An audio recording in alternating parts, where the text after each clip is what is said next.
लड़की, डॉक्टर साहब मेरा बेटा बाइक से गिर गया। डॉक्टर, मैं हिंदी में अच्छा नहीं हूँ, कृपया मुझे अंग्रेजी में बताओ। लड़की, मेरा लौंडा गिरोंडा हीरो होंडा ब्रोकन हड्डी, कर दे पट्टी।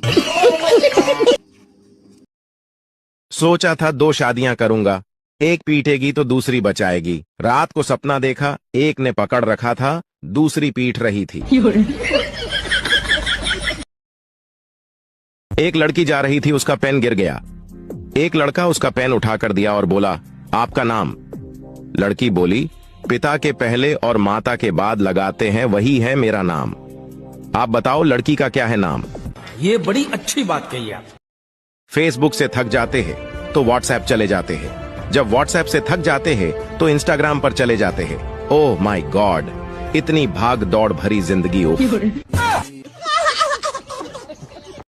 एक अमीर लड़की को स्कूल में गरीब परिवार पर निबंध लिखने को कहा गया। जरा गौर फरमाइए लड़की ने क्या लिखा। एक गरीब परिवार था, पिता गरीब, माँ गरीब, बच्चे गरीब। परिवार में 4 नौकर थे, वो भी गरीब। स्कॉर्पियो कार थी, वो भी टूटी हुई थी। उनका गरीब ड्राइवर बच्चों को उसी टूटी कार में स्कूल छोड़ के आता था। बच्चों के पास पुराने एप्पल आईफोन 8 मोबाइल थे। बच्चे हफ्ते में सिर्फ 3 बार ही ताज होटल में खाना खाते थे, बाकी दिन घर पर ही खाते थे। घर में सिर्फ 2 ही एसी थे और वो भी सेकेंड हैंड। सारा परिवार बड़ी मुश्किल से ऐश कर रहा था।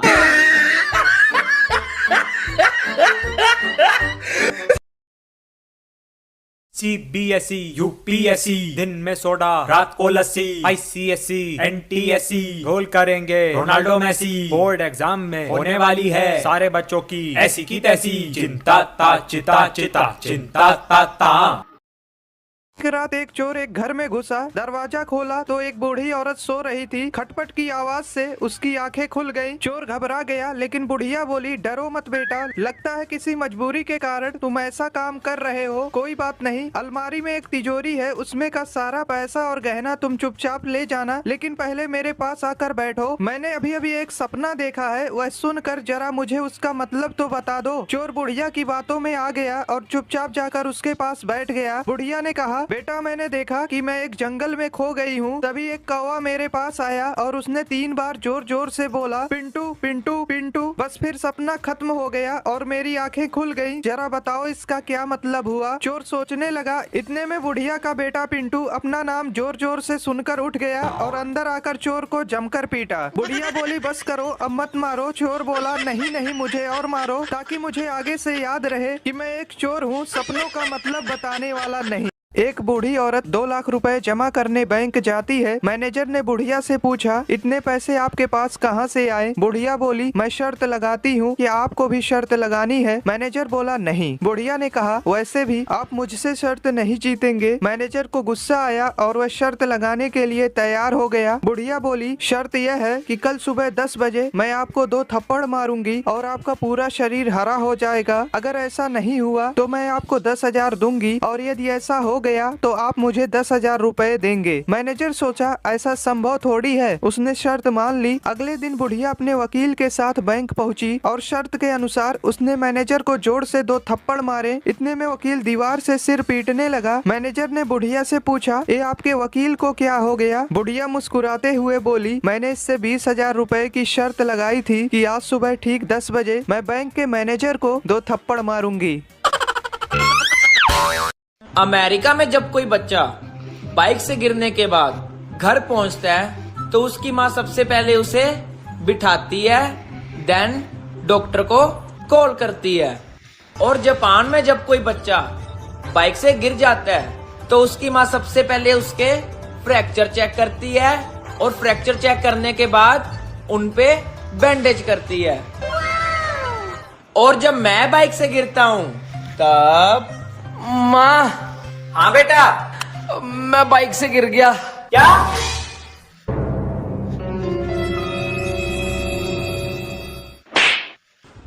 चला बाइक।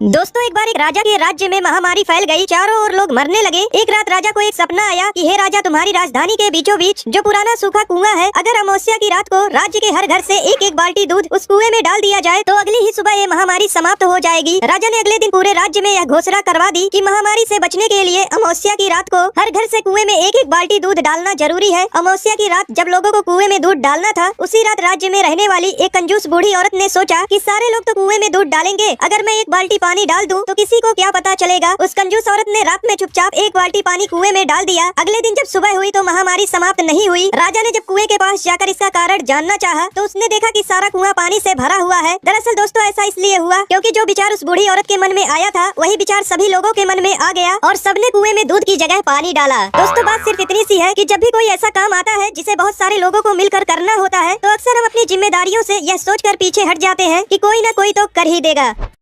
भारत में लोग हेलमेट नहीं पहनेंगे, लेकिन फोन पर कवर और स्क्रीन गार्ड जरूर लगाएंगे। चाहे अपना सर फूट जाए, लेकिन मोबाइल को कुछ नहीं होना चाहिए। एक बच्चे का जन्म होने वाला था। जन्म से कुछ समय पहले बच्चा भगवान से बोला, हे प्रभु, मैं इतना छोटा हूँ, खुद से कुछ कर भी नहीं पाता, भला मैं पृथ्वी पर कैसे रहूंगा? मुझे कहीं नहीं जाना, मुझे अपने पास ही रहने दीजिए। भगवान बोले, हे बालक, मैंने तुम्हारे लिए एक फरिश्ता चुना है, वो तुम्हारे लिए मुस्कुराएगा भी और तुम्हारा ख्याल भी रखेगा। बच्चा बोला, जब लोग मुझसे बात करेंगे तो मैं समझूंगा कैसे? मुझे तो उनकी भाषा भी नहीं आती। भगवान बोले, तुम्हारा फरिश्ता तुमसे मधुर शब्दों में तुमसे बात करेगा, वो तुम्हें चलना बोलना और प्रार्थना करना भी सिखाएगा और वो तुम्हें सभी बुरे लोगों से बचाएगा, भले ही उसकी जान ही क्यों न चली जाए। इस बीच पृथ्वी से किसी के कराहने की आवाज सुनाई दी। बच्चा समझ गया कि अब उसे जाना होगा। बच्चा बोला, हे ईश्वर, मेरे जाने का समय हो गया है, कृपया करके मुझे उस फरिश्ते का नाम बता दीजिए। भगवान बोले, तुम नाम जानकर क्या करोगे? बस इतना जान लो, तुम पृथ्वी पर उसे माँ कहकर बुलाओगे तो बस अपनी प्यारी माँ के लिए एक लाइक करके सब्सक्राइब कर दो। पूरा सुनिए, मजा आएगा। मुझे तो अपनों ने लूटा, गैरों में कहाँ दम था। मेरी हड्डी वहाँ टूटी जहाँ हॉस्पिटल बंद था। मुझे जिस एम्बुलेंस में डाला उसका पेट्रोल कम था। मुझे रिक्शे में इसलिए बैठाया क्योंकि उसका किराया कम था। मुझे डॉक्टरों ने उठाया, नर्सों में कहाँ दम था। मुझे जिस बेड पर लेटाया उसके नीचे बम था। मुझे तो बम से उड़ाया, गोली में कहाँ दम था। और मुझे सड़क में दफनाया क्योंकि कब्रिस्तान में फंक्शन था।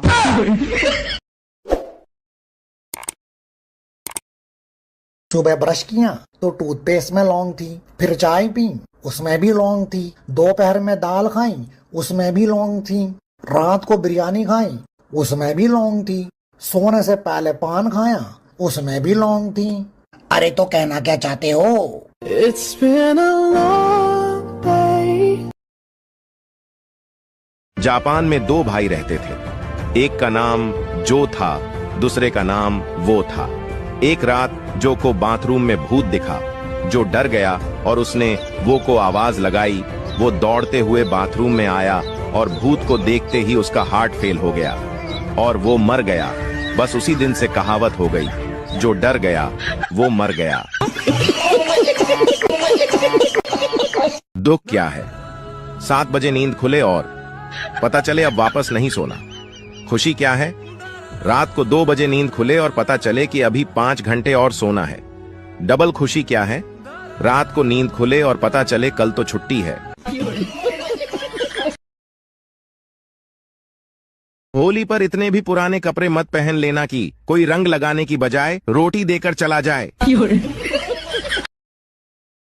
एक माँ ने अपने बच्चे से मार्कशीट मांगी। बच्चे ने मार्कशीट दिखाई जिसमें उसे गणित में 100 में से 90 अंक प्राप्त हुए थे। माँ ने मार्कशीट देखी और उसे जोर जोर से पीटने लगी। फिर बोली, तुम कब से इतने समझदार हो गए? जरूर तुमने 9 के 90 करे हैं। 0 अपने आप पढ़ाते हो। बोल बोल कर बस उसे पीटे ही जा रही थी और बच्चा बेचारा रोए जा रहा था। बच्चा हाथ जोड़ जोड़ कर बोल रहा था कि माँ मैंने 0 नहीं बढ़ाया, मगर माँ कुछ सुनने के मूड में नहीं थी और उसे बस पीटे ही जा रही थी। 3 साल बाद माँ ने अपने बच्चे से फिर से पूछा कि सच सच बताओ तुमने 0 बढ़ाया था? बच्चे ने कहा नहीं माँ, मैंने 0 नहीं बढ़ाया था। माँ ये सुनकर फिर से गुस्सा हो गई और बच्चे को पीट कर चली गई। फिर बच्चा रोते हुए बोला कि दोस्तों मैंने 0 नहीं बढ़ाया था, मैंने तो 0 के आगे 9 बढ़ाया था।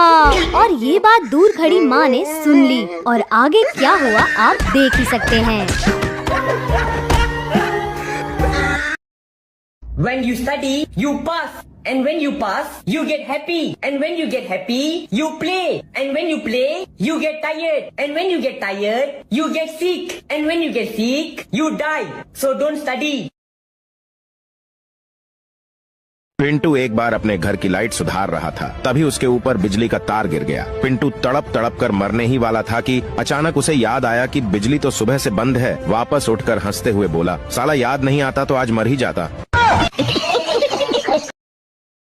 दोस्तों 3 लड़के थे, तीनों ने मिलकर एक बॉल खरीदी जिसकी कीमत 30 रुपए थी। तीनों ने 10-10 रुपए मिलाकर 30 रुपए दुकानदार को दिए और वो दुकान से जाने ही वाले थे, तभी दुकानदार को याद आया कि बॉल तो सिर्फ 25 रुपए की है। दुकानदार ईमानदार था, उसने तुरंत अपने नौकर से 5 रुपए लौटाने को कहा। जब नौकर ने 5 रुपए वापस किए तो तीनों लड़कों ने खुश होकर 2 रुपए टिप उस नौकर को दिए और 1-1 रुपए आपस में बांट लिए। कुछ देर बाद एक लड़का कहने लगा कि हमने तो 9-9 रुपए खर्च किए हैं, इसलिए बॉल की कीमत हुई 27 रुपए और फिर 2 रुपए नौकर को टिप दिए, मतलब हुए 29 रुपए। लेकिन हमने तो टोटल 30 रुपए दिए थे, आखिर 1 रुपया कहाँ गया? दोस्तों अगर आप समझ गए हैं कि 1 रुपया कहाँ गया तो जरूर बताइए, और अगर इसका सही जवाब जानना चाहते हैं तो कमेंट बॉक्स में पिन है। दोस्तों 2 लड़के लड़की शादी करना चाहते थे, लेकिन लड़की का बाप चाहता था कि शादी ना हो, इसलिए उसने लड़के के सामने एक शर्त रखा कि अगर बारात में कोई भी बूढ़ा आदमी आया तो शादी नहीं होगी। लड़के ने मजबूरी में शर्त मान ली। जब बारात लड़की के घर जाने के लिए निकलने वाली थी, तभी लड़के के नाना ने कहा मैं भी जाऊंगा बारात। लोगों ने समझाया कि अगर आप गए तो शादी नहीं होगी। नाना बोले चाहे कुछ भी हो लेकिन मैं जाऊंगा। लोगों ने फैसला किया कि बूढ़े नाना को डिग्गी में बैठा लो, लेकिन उन्हें बाहर मत निकालना। नाना को डिग्गी में डाल दिया गया। जब बारात पहुंची तो लड़की के बाप ने फिर से टांग अड़ा दी और लड़के से कहा शादी तभी होगी जब तुम पास के इस तालाब से पानी की जगह दूध बहवा दो। बारातियों ने कहा यह तो पॉसिबल नहीं है। बारात वापस आने लगी, तभी नाना ने डिग्गी से आवाज लगाई, बस इतनी सी बात के लिए तुम सब वापस जा रहे हो? जाओ जाकर लड़की के बाप से कह दो कि हमने दूध का इंतजाम कर लिया है, आप तालाब का पानी खाली करा दो। दोस्तों भारत पाकिस्तान के बीच जो लड़ाई हुई उसमें कुछ भी अच्छा नहीं हुआ, लेकिन एक चीज जो अच्छी हुई वो ये हुई कि हमें पता चल गया हमारे देश के लिए कौन कौन वफादार है। इस 6 दिन की लड़ाई में भारत के हर नागरिक ने इंडियन आर्मी का बहुत साथ दिया, पर एक सेक्शन और था ऐसा जिसने पूरे भारतीयों का साथ दिया, वो थे हमारे इन्फ्लुएंसर्स। हाँ, इस लड़ाई में हमारी इंडियन मीडिया ने काफी झूठी खबरें फैलाई, लेकिन अगर हमारे इन्फ्लुएंसर्स नहीं होते तो हम भी पाकिस्तान की तरह झूठी बातों में उलझ कर रह जाते। लोगों ने मीडिया से ज्यादा वीडियो क्रिएटर्स की सुनी। लिटरली पाकिस्तानी एक्टर्स हारने के बाद भी विक्ट्री परेड निकाल रहे हैं, पर हमारे एक्टर्स तो सारे चुप रहे और कुछ इन्फ्लुएंसर्स भी चुप रहे ताकि उनकी ऑडियंस न चली जाए। पर जो बोले उन्होंने हमें एक हौसला दिया और ऐसे वक्त में हिंदू मुस्लिम करने से रोका। एक नया फोन लेकर उसकी अनबॉक्सिंग वीडियो बना देना, चाची को साड़ी दिला देना या फिर वीडियो कॉल पे एक दूसरे को गाली दे देना। अगर तुम्हारी नजर में कंटेंट इसे कहते हैं तो जाकर प्यार से फॉलो करो। पर चलो आओ थैंक्स बोलते हैं उन लोगों को जिन्होंने ऐसे वक्त में हमारे देश का साथ दिया। कमेंट्स में उस इन्फ्लुएंसर को, उस वीडियो क्रिएटर को टैग जरूर करना जिसने आपको सबसे ज्यादा होप, जिसकी वीडियो आपने सबसे पहले देखी और जिसने आपको सही इन्फॉर्मेशन दी। भेज दो सबको ये वीडियो। इंग्लिश की क्लास में गोलू लेट पहुंचा। English teacher, Golu why are you so late? Golu, madam वो ना। Teacher, Golu speak in English. Golu, madam my car was फसिंग इन कीचड़, नो हिलिंग नो डुलिंग, ओनली भुर्र भुर्र करिंग। दोस्तों एक कसाई के घर चूहा, कबूतर, मुर्गा और बकरा रहते थे। एक दिन कसाई चूहा पकड़ने के लिए एक चूहादानी ले आया। जब चूहे को यह बात पता चली तो वह भागा भागा कबूतर के पास गया और बोला, बहन मेरी मदद करो, कसाई चूहादानी लाया है, उस चूहेदानी को कहीं दूर फेंक आओ। कबूतर बोली, चूहेदानी से मुझे क्या खतरा, मैं क्यों फेंकूं? अब चूहा मुर्गे के पास गया। मुर्गा हंसकर बोला, ये तो मेरी समस्या नहीं है, तुझे खतरा है, तू जाकर फेंक। बेचारा चूहा दौड़ते हुए बकरे के पास गया। बकरा बोला, चूहेदानी में मैं थोड़ी फंसने वाला, मैं ऐसा बिल्कुल नहीं करूंगा। निराश होकर चूहा अपने बिल में चला गया। रात को अचानक खट की आवाज आई। कसाई की बीवी को लगा कि चूहा चूहेदानी में फंस गया है। वह चूहेदानी के पास जा रही थी, अचानक उसे सांप ने काट लिया। कसाई अपनी बीबी को वैद्य के पास ले गया। वैद्य बोला, इसे कबूतर का सूप पिलाओगे तो ठीक हो जाएगी। कसाई ने कबूतर का सूप बनाकर अपनी बीबी को पिला दिया। उसकी बीबी ठीक हो गई। कसाई ने अपनी बीबी के ठीक होने की खुशी में मुर्गे को काटा और खा गए। जब पड़ोसी को पता चला कि उनकी पत्नी ठीक हो गई है तो सब पार्टी मांगने घर आए और कसाई ने पार्टी में बकरा बनवा दिया। दोस्तों, यह वही कबूतर, मुर्गा और बकरा थे जो चूहे के मुसीबत के समय में उसका साथ देने के बजाय उसका मजाक उड़ा रहे थे, क्योंकि उन्हें सिर्फ यही लगता था कि यह सिर्फ चूहे की प्रॉब्लम है।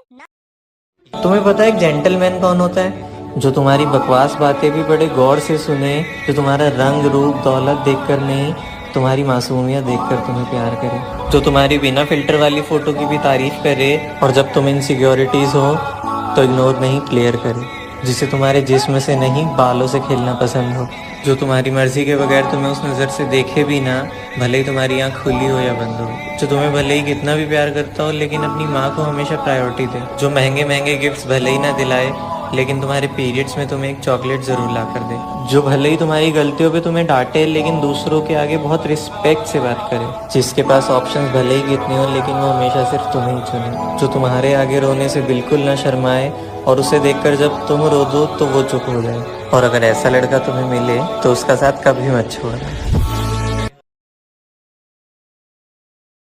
एक पिता अपनी बेटी के लिए लड़का देखने गया। उन्होंने लड़के के पिता से पूछा, छोरो काई करे है? लड़के के पिता ने कहा, सीए है। उन्होंने पूछा, छोरा की बहन काई करे है? पिता ने कहा, वाह भी सीए है। उन्होंने फिर पूछा, छोरा की माँ काई करे है? पिता ने कहा, वाह भी सीए है। उन्होंने फिर पूछा, अरे वाह, सब सीए है, मतलब आप भी सीए ही होगा? लड़के का पिता, ना ना, मैं तो घाघरा ब्लाउज कटिंग करूं, ये सब लोग सीए हैं।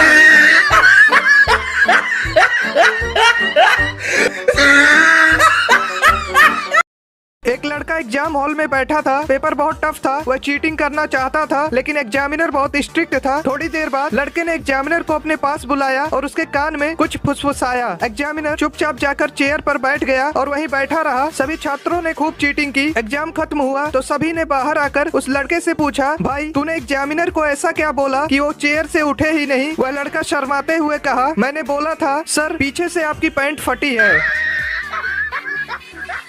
एक तरफ पूरा प्ले बॉय समाज डरा हुआ है तो दूसरी तरफ धोखा खाया पूरा एक समाज खुशी मना रहा है। तो एक कहानी है मुजफ्फरनगर की, जब एक लड़का और एक लड़की रिलेशनशिप में आते हैं। जिंदगी में खुशी के पल पिरोकर एक दूसरे के दिन हसीन बनाते हैं। भरोसा एक ऐसी चीज है जिसका कोई सर्टिफिकेट नहीं होता, इसलिए विश्वास करके एक दूसरे को गले लगाते हैं। पर एक दिन खिड़की से एक परिंदा एक कागज लेकर आता है जिसे पढ़कर उस लड़की का दिल एकदम टूट जाता है। खुदगर्जी की चिट्ठी पढ़ती है जिसमें लिखा होता है कि मेरे घर वालों ने मेरी शादी कहीं और तय कर दी। पर वो कहती है कि सुनो, हम मना लेंगे, तुम्हारे घर वाले ही तो है, समझा देंगे। पर लड़का कुछ बहाने बनाने के बाद साफ मना कर देता है। तो लड़की सवाल करती है, ये बात तुम्हें तब याद नहीं आई जब तुम मेरा जिस्म नोच रहे थे? तो लड़का गुस्सा होकर कह देता है कि देखो, इसमें दोनों की मंजूरी थी। पर लड़की कहती है कि मंजूरी इसलिए थी क्योंकि तुम मुझसे शादी करने वाले थे। लाखों बार ना सुनने के बाद लड़की एक प्लान बनाती है और उसे मिलने बुलाती है और दोनों मिलकर ये डिसाइड करते हैं कि एक आखिरी बार हम बिस्तर होंगे। और रूम में पहुंचने के बाद जब उनके बीच ये सब शुरू होता है तो लड़की नीचे जाकर उसका काट देती है। उसने सही किया या गलत ये कमेंट्स में जरूर बताना। बाकी अपने सभी प्ले बॉय दोस्तों को भी